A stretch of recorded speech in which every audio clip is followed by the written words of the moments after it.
Now, see here electric dipole in uniform electric field. Suppose this is the direction of uniform electric field I have taken, and in this case when the uniform electric field is here, when we draw it we take care of the separation that should be equal between these lines. So, electric field lines for uniform field can be drawn like this. Suppose an electric dipole is like this here. This is your plus q and this is your minus q. Separation is 2a and this angle is suppose theta. Now, the force acting to this side is QE and this side is your minus QE. So, net force on the dipole, net force is equal to QE minus QE is equal to 0. So, when electric dipole placed in uniform electric field, the net force experienced by this dipole is 0. It means there is no translatory motion. So, when the dipole is placed in this uniform electric field, no translatory motion of the dipole. But see here, these two forces are acting along the two different lines, like this force is acting along this line, this is acting along this line. So, when these two forces are acting along the two different line, having the different line of action, they must produce here torque. So, we can calculate the torque acting on the dipole. So, in this case we have to take here the perpendicular distance between these two forces. Suppose this is the line of action for this is the line of action for this.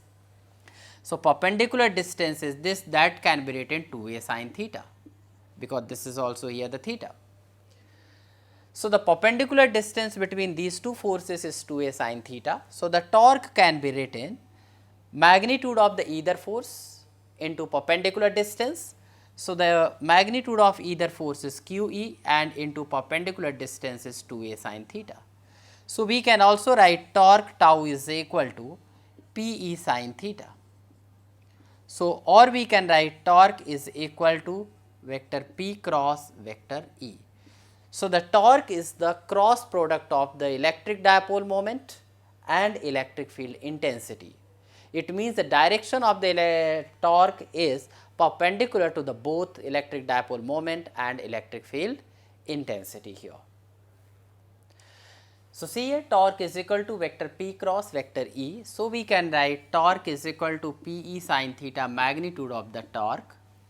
If you are taking theta is equal to 0, it means electric field intensity is like this and dipole moment here is also here plus q and minus q, dipole moment is also in this direction, then the torque will be equal to 0.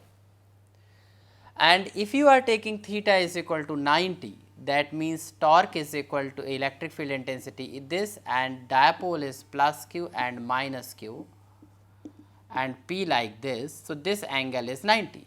Then the torque is equal to PE, this is called here the maximum torque.